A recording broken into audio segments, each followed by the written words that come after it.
오늘은 하나님의 서명이 없는 완벽한 계획, 하나님의 서명이 없는 완벽한 계획이라는 제목으로 여러분과 함께 말씀 나누도록 하겠습니다. 각자의 인생 계획들이 다 있어요. 어때요? 인생 계획들이 다 있습니까?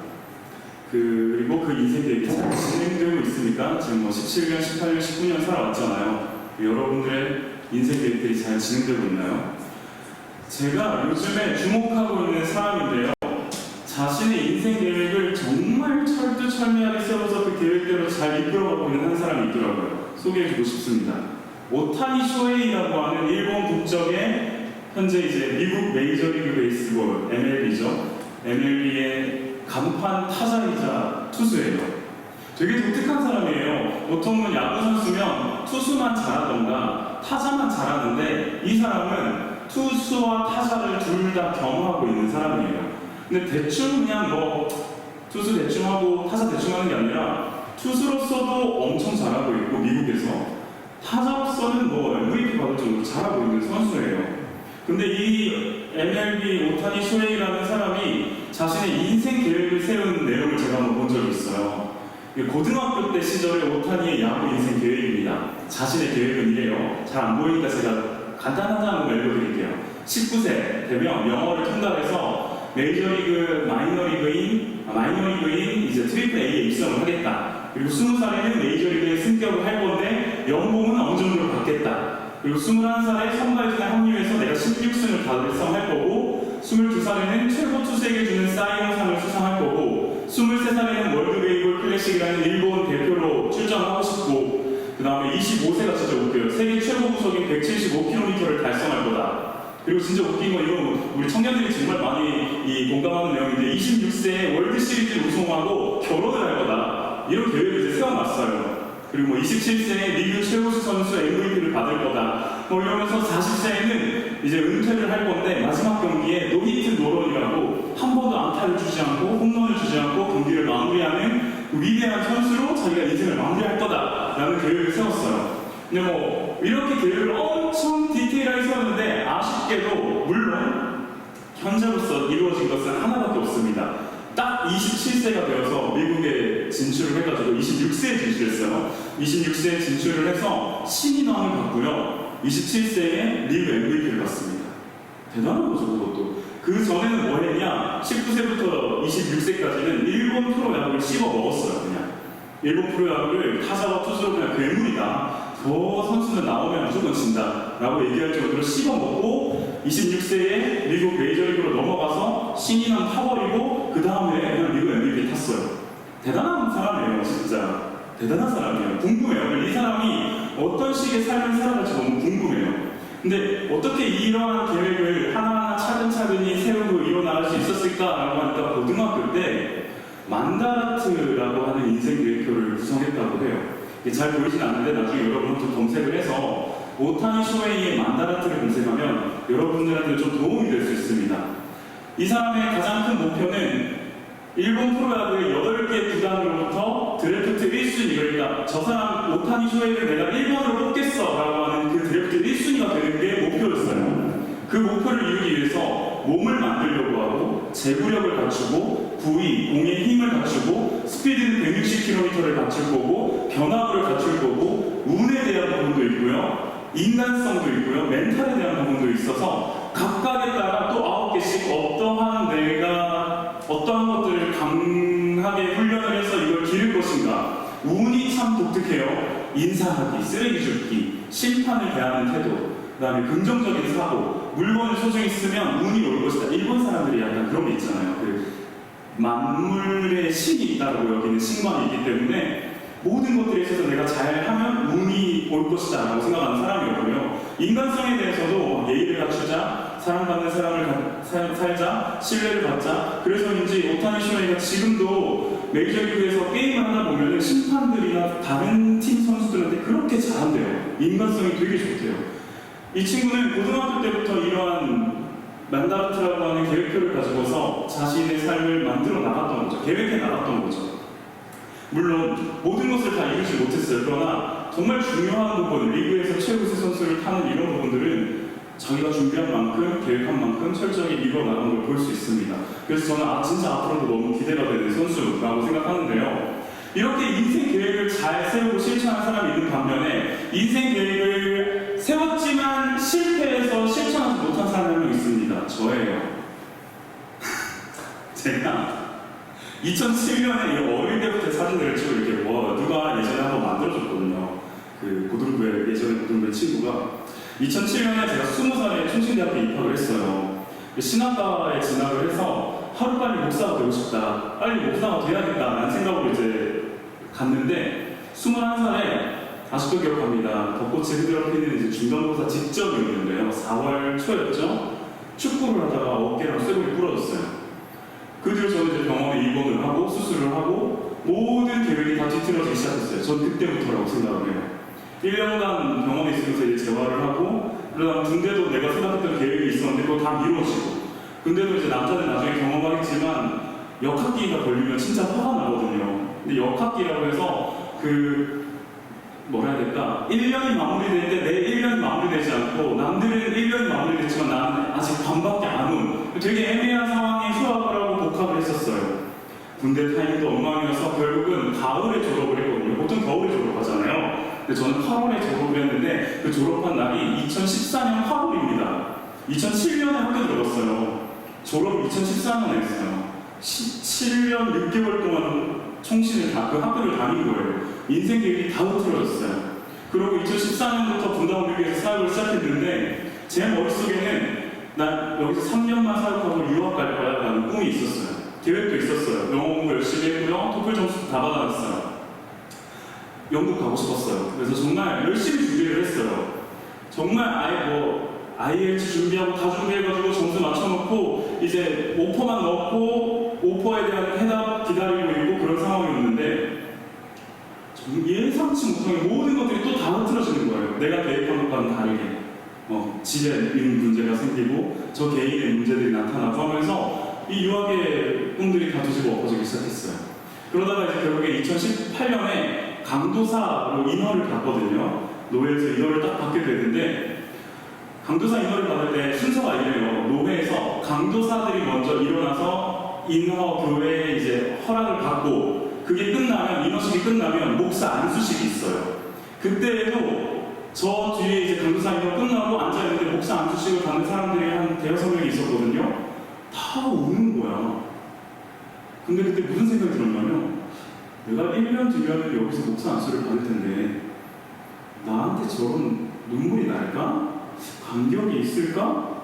이런 생각이 들면서 내가 목사를 해도 되는 사람인가? 5만 가지 부정적인 마음이 저를 막 찾아오기 시작했어요. 그러면서 결국은 4년이라는 시간 동안 강도사로서 계속 남아있으면서 여차저차한 일들이 많이 있었죠. 그게 궁금한 사람은 오늘 6시 반에 디자이어를 하는데 여기서 안 해요. 저희 아르비토를 갈 거거든요. 거기서 같이 얘기도 나누도록 하겠습니다. 그렇게 해서 결국은 지난주 화요일이죠. 목사 안수를 받게 됐습니다. 다른 것보다 이건 이제 저희 스텝 중에 최윤선 스텝이 갑자기 축도 사진 찍어가지고 보내주고 막 이러더라고요. 부끄럽게. 다른 것보다 이제 저희 아버지가 목사님이세요. 저희 아버지가 목사님이셔서 저한테 제가 일반 대학교에 가서 신대원을 목사님이 되기 위해서 갈까요? 라고 했을 때 저희 아버지가 아니다, 지금은 시대가 악하니까 하루라도 빨리 목사 안수를 받았으면 좋겠다, 그냥 신학과로 얼른 바로 직행을 해라 라고 했는데 15년이 흘렀던 거예요. 되게 당황스럽죠. 근데 저희 아버지가 이제 이 교회에서 안수를 하는데 안수식 할 때 그 노회장님이 좀 센스가 있으셨던 것 같아요. 아버님이 목사님이신 분들은 다 나와서 아들 목사 머리 위에 안수를 하세요 라고 하는데 처음에는 이제 그냥 울컥울컥 하는 거 참고 있다가 저 끝에서부터 아버지가 걸어오는데요. 와, 5만 가지의 감정이 교차를 하는 거예요. 아버지와의 관계, 그리고 목사의 아들로서의 내 입장, 그리고 우리 아버지가 목사이제 또 내가 또 목사, 내 아들은 모르겠어요. 그건 얘기하지 맙시다. 아무튼 그러면서 이제 안수를 직접 해주시는데 사람들이 그러더라고요. 사진을 보면서 아빠가 세게 눌렀냐, 그래서 이렇게 인상을 찍으려고 했냐라고 하는데 네, 눈물이 많이 났던 거였습니다. 이게 뭘까요? 했던 거겠죠? 안 했던 건가? 네. 그러면서 제가 느끼게 된 게 있어요. 신학교에 입학을 하고 15년 만에 목사 안수를 받으면서 내가 인생 계획한 것대로 안 되는구나. 내가 아무리 잘 인생을 계획했어도, 저 진짜 디테일하게 계획했거든요. 내가 아무리 잘 계획했어도 안 되는구나 라는 것을 딱 느끼면서 말씀을 준비하는데 그런 생각이 드는 거예요. 15년 동안 하나님께서 나를 어떻게 다듬어 오셨을까? 그 세세한 과정도 있다가 디자이어 시간에 또 나누도록 할게요. 오늘은 나누지 않고요. 그러면서 15년 뒤 지금의 저에게 있어서의 고백은 이걸로 바뀌게 됩니다. 인생은 내가 계획한 대로 되지 않아도 되는구나, 흘러가는구나 라는 것을 느끼게 돼요. 여러분들에게 질문하고 싶어요. 어떤 인생의 계획을 세우고 있습니까? 어떤 학교를 진학하고자 하는 친구들도 있을 거고, 직업을 갖고자 하는 사람도 있을 거고요. 어떠한 성품의 사람이 되고자 하는 사람도 분명히 있을 거고, 또 우리가 같이 나오지 않았겠지만 어떤 친구들은 대단한 꿈을 꾸고 있는 친구도 있을 거예요. 그런 여러 가지 인생 계획 속에 하나님의 손길이 미치고 있는가가 너무 중요한 것 같다는 생각이 들어요. 왜냐하면 저는 15년 동안 지금 돌이켜보면 하나님의 손길이 저를 인도하고 있었기 때문에 인생 내가 계획한 대로 되지 않아도 되는구나라는 것으로 고백하게 되었거든요. 오타니 슈에이를 얘기를 했었는데 모르겠어요. 그 사람의 인생이 앞으로 어떻게 될지 모르겠지만 오타니 슈에이와 같이 철저하게 계획하고 준비하고 실행한다면 자기가 계획한 대로 모든 것을 다 이루어낼 수 있는 게 사람일까? 저는요, 다른 건 몰라도 목사가 되고자 했던 저의 인생의 계획은 어떻게 인생 계획대로 그러니까 막 금방 목사가 되고자 하는 계획으로 실패했을지 몰라도 하나님께서는 지금 이때가 저에게 목사 안수를 주기 위한 가장 적기였을 거라고 저는 믿습니다. 그게 하나님의 때라고 생각해요. 오늘 본문은요, 진짜 독특한 상황이에요. 두 개의 모략, 두 개의 계략이 서로 부딪히고 있는 상황이에요. 근데 이게 대체 어떤 일이지? 그 안에서 어떤 메시지를 발견할 수 있을까를 여러분들과 함께 나누고 싶습니다. 좀 졸리죠? 제가 최근에 이제 운동을 시작했어요. 우리 예성이가 다니고 있는 카인드 집에서 맞지? 맞지? 카인드 집에서 저도 이제 이경상 목사님과 운동을 시작했는데 너무 아파요. 저 온몸이 드디어 맞은 것 같아요. 그래서 좀 스트레치 한번 합시다. 좀 서로 졸리니까 손 앞으로 쭉 뻗어서 앞으로 한번 쭉 뻗으세요. 네, 쭉 뻗고 이쪽 손도 뻗고 위로도 올리고 옆으로도 돌리고. 좀 피곤하잖아요. 우리 지금 다 시험기간 보내고 있고 고3들은 진짜 너무 피곤할 것 같아요. 좋아요. 지난주에도 그렇고 이번 주에도 왜 그 사무엘하라는 게 스토리이기 때문에 이 스토리의 등장인물을 잘 설명을 해줘야겠다는 생각이 들었어요. 3명의 등장인물이 등장합니다. 첫 번째로는 아버지 다윗을 몰아내고 왕이 된 압살롬이 등장하고요. 두 번째는 원래는 다윗의 책사였어요. 다윗에게 가장 아끼는 신하 중에 한 명이었는데 이제는 압살롬 편에 붙어있는, 거기서 책사 역할을 하고 있는 아히도벨이 등장합니다. 그리고 다윗의 친구로 알려지고 있던 후세가 등장합니다. 근데 이 후세는 친구인데요, 다윗을 배반한 게 아니라 다윗 따라가려고 했다가 다윗이 압살롬 근처로 가서 내부 첩자 역할을 해달라고 요청을 해서 지금 이 자리에 같이 있게 되는 요 3명의 스토리가 이제 펼쳐지는 겁니다. 어떤 일들이 벌어졌냐면요, 다윗의 책사가 이렇게 이야기를 합니다. 아까 얘기했던 거예요. 다윗의 책사가 아히도벨이고요, 압살롬의 반역에 가담했고 아히도벨의 목표는 다윗의 목숨을 없애는 거예요. 압살롬은 다윗의 아들이었고요, 우리가 지난주에 살펴봤던 것처럼 암논을 살해하고서 도피를 했다가 다윗이 다시 돌아왔는데 거기서부터 반역을 준비하고 이제 반역에 성공한 사람이고요. 후세는 아까 얘기했던 것처럼 다윗의 친구였는데 다윗의 피난에 동참했다가 지금은 내부 첩자로 활동하고 있는 중입니다.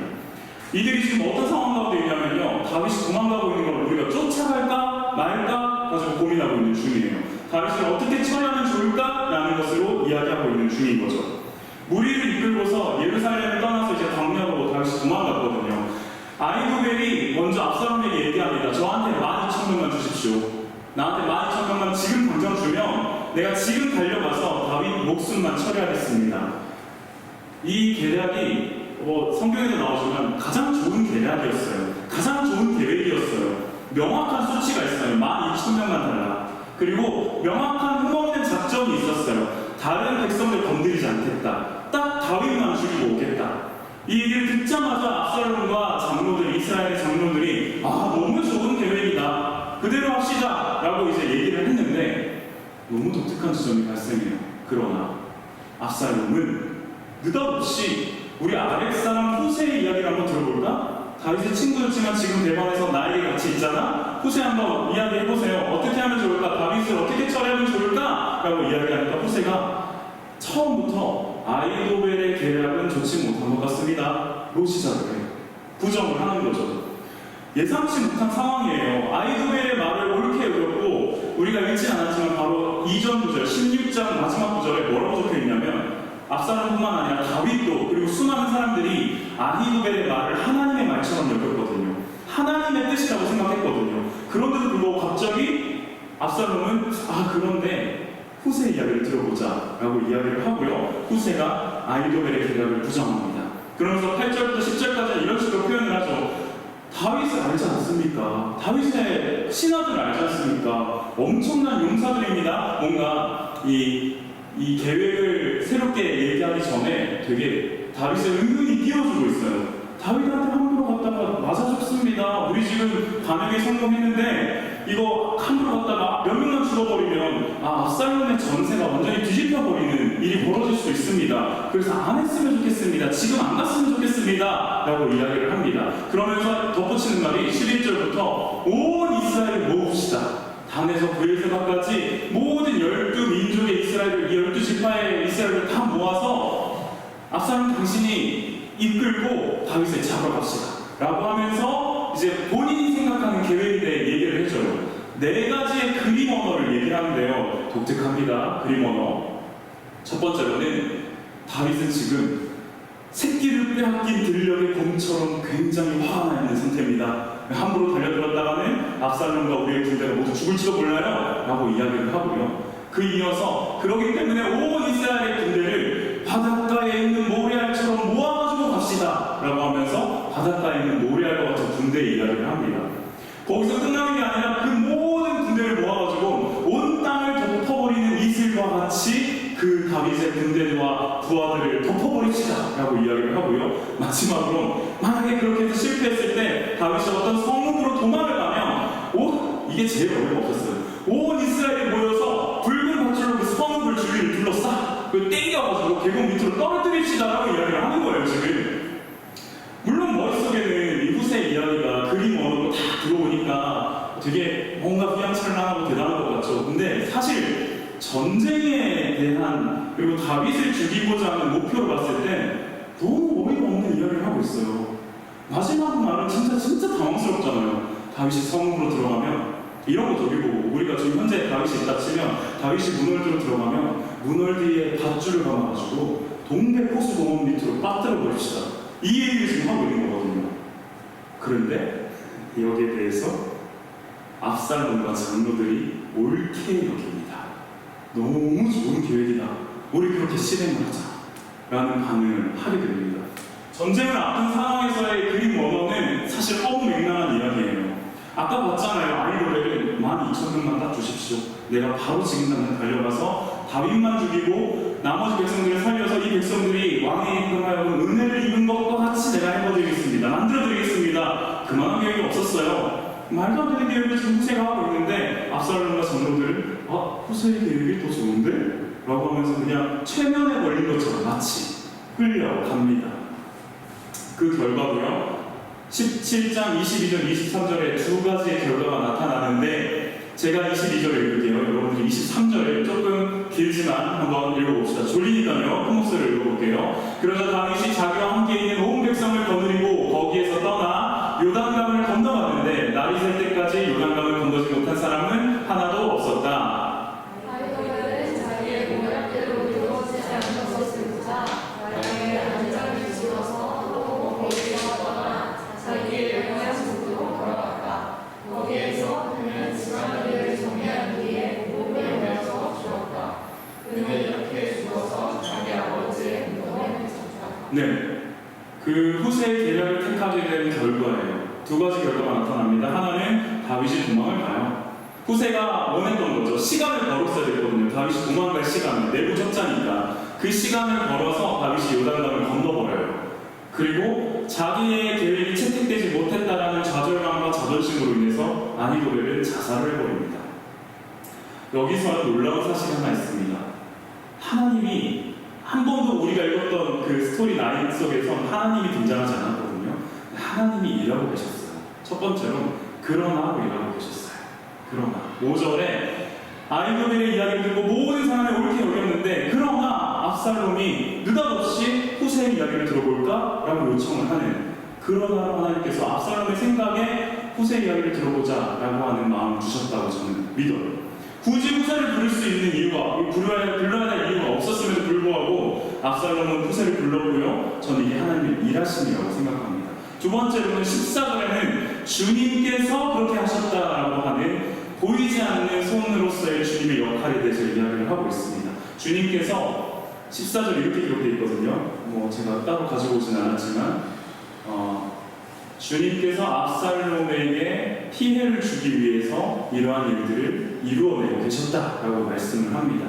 아히도벨의 좋은 모략이었음에도 불구하고 압살롬이 그 좋은 모략을 택하지 않고 말도 안 되는 밧줄 꽁꽁 묶어가지고 성읍에서 무너뜨립시다라고 하는 말도 안 되는 모략을 따르도록 지금 하나님께서는 그들의 마음을 움직이셨다는 거예요.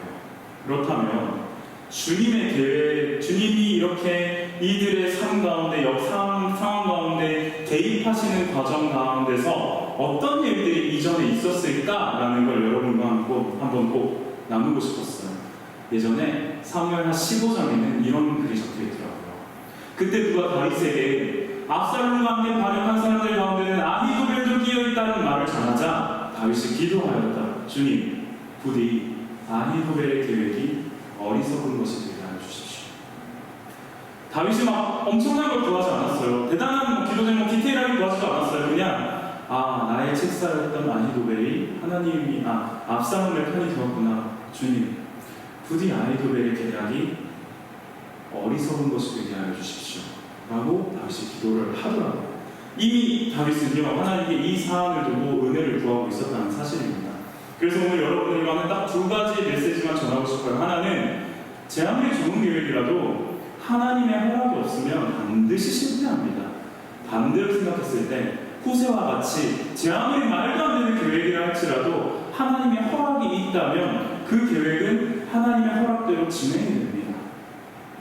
여러분 인생에 이 사실 진짜 꼭 기억했으면 좋겠어요. 특히 고3들 아무리 계획해도요, 이제 20살 되고 여러분 한 발짝 딱 내리는 그 세상 앞에서 우리가 계획하는 그 계획들 앞에 하나님의 허락하심이 없으면 죄송하지만 실패하더라고요. 15년을 그렇게 살아왔어요. 목사 금방 될 줄 알았어요. 아니었어요. 불가능하더라고요. 내 계획이 아무리 화려하다고 디테일하다고 하더라도 하나님의 허락이 없는 상황이었다면 그대로 가지 않아요. 절대로 그대로 가지 않아요. 꼭 기억했으면 좋겠습니다. 아히도벨의 모략은 상당히 훌륭했습니다. 그런데 하나님은 다윗의 일전의 기도를 이미 들으셨고 이 모략을 허락하지 않으십니다. 오히려 후세에 허무맹랑해 보이는 그 계획이어도 하나님의 개입이 있다면 상황이 역전되는 것을 볼 수 있어요. 제 아무리 좋은 모략이라고 해도 하나님의 허락이 없으면 반드시 실패합니다. 만약에 제가 내가 계획한 대로 조금 이른 시간에 목사 안수를 받았으면 어땠을까라는 고민을 생각을 한번 해봤어요. 상상을. 그랬다면 저는 지금보다 더 교만하고요, 지금보다 더 영악했고, 지금보다 더 사랑이 없었을 거고, 지금보다 더 나의 유익만을 구하면서 살았을 것 같아요. 그런 목사가 되었을 거라고 저는 확신합니다. 15년 동안 하나님께서는 저라는 사람을 수많은 하나님의 사람들을 만나게 하시면서 어떤 목사가 되어야만 하는지를 가르쳐 주시더라고요. 다듬어 가시더라고요. 물론 지금도 여전히 교만하고요, 지금도 여전히 영악하고요, 지금도 여전히 사랑 없는 건 여전하고요, 여전히 내 유익을 구하는 것은 예나 전이나 다를 바가 없어요. 그런데 제가 한 가지 확실하게 믿고 있는 구석이 하나 있습니다. 하나님은 어제보다 오늘 더 저를 목사다운 목사로 만들어가고 계신다는 사실이고요, 하루하루가 흐를수록 조금 더 예수님 닮아가는 목사로 저를 만들어가고 계신다는 사실에 대해서 저는 부인할 수가 없어요. 그래서 저는 15년이라는 시간 아깝다고 생각하지 않습니다. 그게 없었으면 지금의 저는 이 자리에 없었을 것 같아요. 오늘 말씀에서 또 하나 얻을 수 있는 두 번째 메시지는 기도라는 건 아무것도 쓰여있지 않은 보고서를 올려드리는 것이다라는 걸 여러분들이 꼭 알려드리고 싶어요. 내가 기도했을 때 모든 것을 보고서에 다 쓰고 하나님 자 여기다 결제만 해주시면 됩니다 라고 하는 그런 시스템이 아니고요. 진짜 기도는 내가 아무리 꼼꼼하게 기도한 계획한다고 해도 그렇게 구성한다고 해도 하나님의 뜻이 아니라면 이루어지지 않거든요. 진짜 기도는요, 아무것도 쓰여져 있지 않은 보고서를 올려드리고서 여기에 하나님이 뜻하고 계신 바를 써주십시오라고 요청하는 게 진짜 기도예요. 이게 진짜 성숙한 기도예요. 이거 하기가 참 쉽진 않거든요. 근데 이게 정말 우리가 도달했으면 좋겠다고 생각하는 기도의 내용이에요. 주기도문이라고 예수님께서 제자들에게 가르쳐준 기도의 내용 중에 이런 내용이 있습니다. 뜻이 하늘에서 이루어진 것 같이 땅에서도 이루어지리다. 그 말은 예수님께서 우리에게 이렇게 기도하래요. 얘들아, 너희는 기도할 때 뜻이 하늘에서 이루어진 것 같이 땅에서도 이루어지게 해주십시오라고 기도해라. 그 말은 뜻이 하늘에 먼저 이루어졌다는 거예요. 우리가 구한 뜻을 올려드린다는 얘기예요. 뜻이 먼저 하늘에 이루어졌다는 얘기예요. 그 뜻을 받아내리는 게 아무것도 쓰여져 있지 않은 보고서를 올려드리는 작업인 거죠. 이게 기도입니다. 고3들 32일 남았어요. 여러 가지 또 수시의 일정들을 보니까 막막할 거예요. 내가 지금까지 뭐 했나? 320일 남았던 때가 막 생각나고 그러죠? 네, 32일 남았다. 내가 지금까지 뭐 했나? 이런 생각도 들 거고, 막막할 거고요. 두려울 겁니다. 근데 원래 그렇습니다. 반대로 생각을 해보죠. 아무리 잘 계획하고 아무리 잘 철두철미하게 준비했다고 한들 그 막막함과 두려움은 없었을까요? 똑같았을 거예요. 더 두려웠을지도 몰라요. 지금은 아예 이런 표현 죄송해요. 기대하는 바가 없으니까 덜 두려울 수도 있는데 진짜 막막하고 두려운 건 내가 얼마큼의 준비를 했느냐 안 했느냐와는 상관이 없는 것 같아요. 그 공포심, 그 근원적인 두려움. 여기서 우리가 믿는 바는 무엇일까? 저는 하나님께서 우리를 향해 가장 확실한 계획을 가지고 계시다는 사실 여러분 믿었으면 좋겠고요. 또 하나는 하나님께서는 그 확실한 계획을 이루어가기 위해서 지금도 보이지 않는 손으로 압살롬에게 그러나 또 주님께서처럼 일하고 계신다는 사실 여러분 기억했으면 좋겠어요. 그게 진짜 여러분들이 낙담하지 않고 좌절하지 않아야 할 가장 확실한 이유입니다. 말씀을 맺을 때요, 이런 질문이 생겼어요. 압살롬에게는 왜 하나님께서 개입하지 않고 왜 다윗의 삶에 하나님께서는 보이지 않게 개입을 하시는 걸까? 왜 하나님께서는 다른 사람이 아니라 다윗, 도망가고 있는 지금 다윗을 더 생각하시고 더 계획하시고 더 바라보시는 걸까? 라는 질문이 생겼어요. 사실 우리가 오늘 보았던 본문의 상황에서는 아히도벨의 계략대로 갔으면 다윗은 그냥 죽는 거예요. 근데 다윗이 한 것은 정말 그냥 15장에 나왔던 아히도벨의 뜻이 계획이 어리석은 것이 되길 원합니다라고 하는 간단한 기도 외에는 다윗이 한 거 없어요. 그런데 그런 상황에서 하나님께서 다윗의 삶에 친히 개입하신 이유가 무엇일까 고민하다가 문득 사무엘하 7장에 하나님께서 하셨던 말씀이 생각났어요. 하나님께서 다윗에게 약속해 주셨거든요. 뭐라고 약속해 주셨냐면 내가 영원토록 너와 함께하고 너의 후손과도 영원히 함께하겠다라고 말씀해 주셨어요. 다윗이 하나님의 마음에 들고 말고는 하나도 중요하지가 않더라고요. 다윗이 밧세바를 가누면 그 죄 앞에서 그가 회개하고 말고는 사실 하나님께는 중요한 게 아니었었어요. 하나님은 당신이 약속하신 내용이 있었고 그 내용을 이루어가기 위해서 다윗을 죽이지 않고 후세를 통해 피할 길을 예비하고 계셨더라고요. 중요한 건요, 다윗이 하나님을 붙잡고 말고 하는 문제가 아니라 하나님이 다윗을 얼마나 사랑하시느냐, 하나님이 다윗을 얼마나 붙잡고 계시느냐가 가장 중요한 내용이더라고요.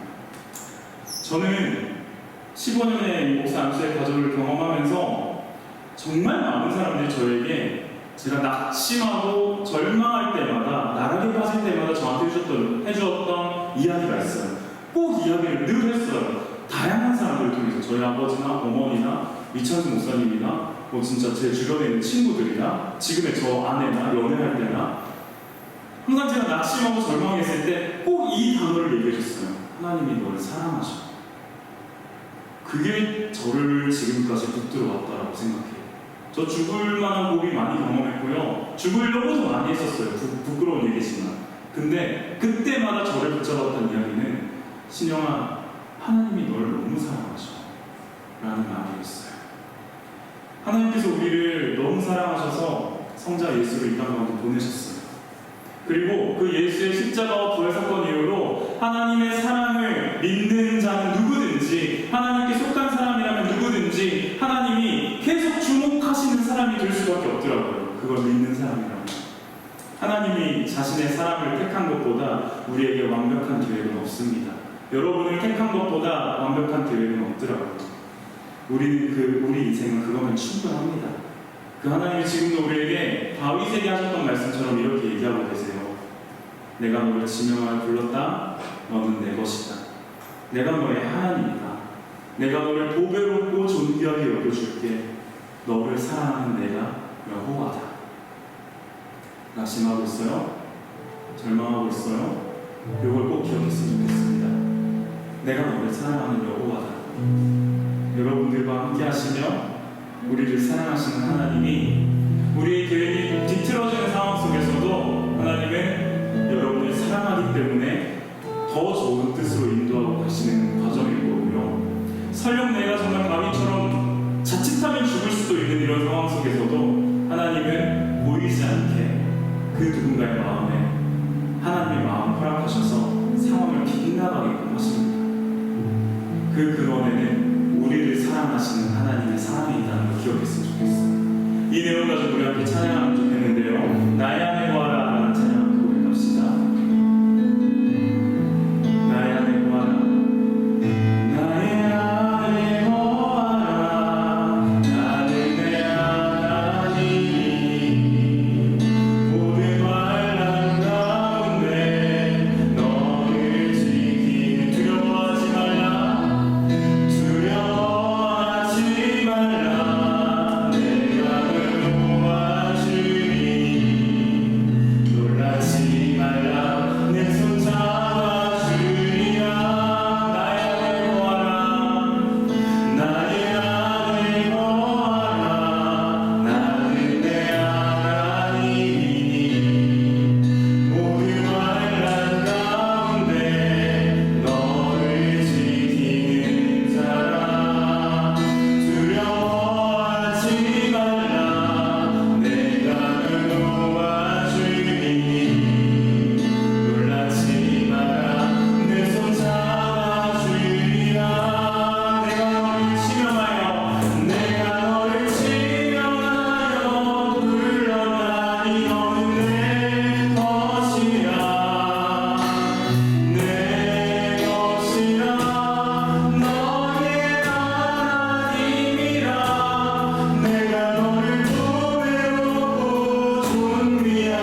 고백합니다. 하나님, 우리 귀한 친구들의 삶을 인도하시고 주관하시는 주님, 저를 사랑하셔서 15년이라는 시간 동안 많은 사람들을 통하여서 하나님의 사랑이 무엇인지 보여주시고 나타내셨던 것처럼 여기에 있는 귀한 고등부 친구들, 우리 섬김이들 한 사람 한 사람을 너무나도 사랑하시는 하나님이시기에 하나님 이들의 삶을 주님께서 인도하시고 당신의 뜻대로 이끌어 가실 줄 믿습니다. 그러나 그 과정 속에서 아무것도 보이지 않고 아무것도 짚히지 않아서 내가 가는 길이 맞는 것인지 두려워하고 내가 걸어가는 것이 괜찮은 것인지 낙심하고 의문을 가질 때에 그때마다 우리에게 내가 너를 사랑한다 라고 말씀하시는 하나님의 사랑의 음성 듣는 그런 고등부 친구들, 그런 우리 섬기비들 될 수 있도록 인도하여 주시옵소서. 우리 주 예수 그리스도의 은혜와 하나님의 다함 없는 사랑과 성령 하나님의 감화 감동, 위로와 교통하시는 역사가 오늘도 말씀을 듣고 들은 말씀대로 살아가기로 다짐하며 또 한 주간의 삶을 열심히 살아내고자 하는 귀한 우리 고등부 친구들 머리머리 위에, 그리고 우리 귀한 섬기기들 머리머리 위에 이제로부터 영원토록 함께 하시기를 간절히 축원하옵나이다. 아멘.